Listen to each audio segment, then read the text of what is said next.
Danışmanlar aytышат дейт. Улуулукту бой көтөргөндүктө экен десем, ал кичипейилдикте экен дейт. Ибадатты намазда экен десем, такыбалыкта экен дейт. Жыргалчылыкты, ырахатты байлыкта десем, дүйнөдөн безүүдө экен дейт. Жүрөгүмдүн нурлуу болусун күндүзгү күндөгү жарыя кыраат кылып окуган намазда экен деп жүрдүм элем дейт. Бирок анда эмес экен, түнкү купуй окулган намазда экен дейт. Канчалык садака берсем, канчалык жакшылык кылсам, ошондо кыяматта мага нур берилет десем, ал uzun günde oroza karnap suyu soğuda eken deydi. Kıl köpüröden ötüğünü kurmandık çaluğuda eken desem, al dayım sadaka veriyor eken deydi. Kıyamattan kutuluğunu mübah nersiler deken de öyle ödüm elem deydi. Yok başka deken deydi. Bu fitarki şahvat, adam özünün şahvatını taşıdı eken deydi. Allah Teala'nı makavatını talap kıldım.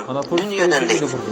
Yok anda mesiken, bu Allah'ın özün estöğüdü zikir kılıda turat eken deydi. İmanımdın bütündüğü adamlar köp çoğulgandıkta desem, bu жалгыздыкта экен дейт.